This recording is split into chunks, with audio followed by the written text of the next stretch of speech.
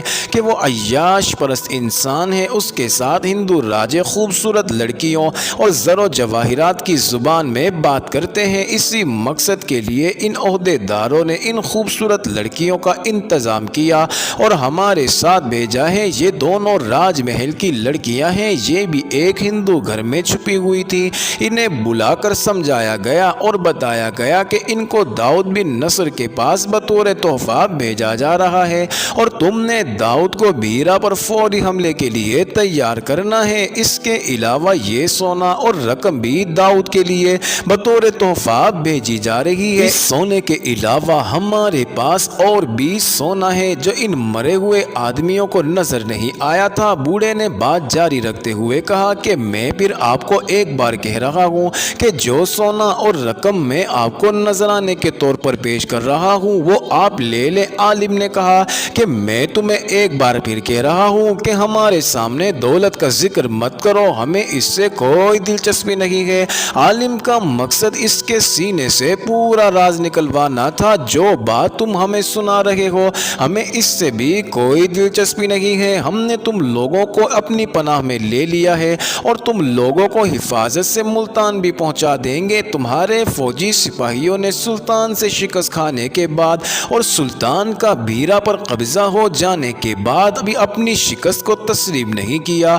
بوڑھے نے کہا کہ ہندو پنڈت نے اسے مذہبی مسئلہ بنا رکھا ہے۔ وہ کہتے ہیں اگر بیرا میں سلطان کے پاؤں جم گئے تو پورے ہندوستان سے ہندو مت ختم ہو جائے گا اور ہندوستان میں پھر ایک بار اسی طرح اسلام پھیل جائے گا جس طرح محمد بن قاسم کے دور میں پھیلا تھا۔ ہندو پنڈت ہر بندے کے ذہن میں یہی بات ڈالتے ہیں کہ مسلمان کا قتل صرف جائز ہی نہیں بلکہ ایک مذہبی فریضہ بھی ہے۔ آپ مسلمان ہیں اور آپ لوگوں کو میری باتیں اچھی نہیں لگی ہوں گی، لیکن آپ نے مجھے سچ بات اگلنے کا کہا تو میں نے سب آپ کو بتا دیا۔ اب ہم آپ کے رحم و کرم پر ہیں، آپ چاہیں تو ہمیں چھوڑ دیں اور جانے کی اجازت دے دیں اور چاہیں تو قتل کر دیں، اب یہ آپ کے فیصلے پر منحصر ہے۔ ناظرین، یہ دونوں ہندو تجربہ کار فوجی نہیں تھے۔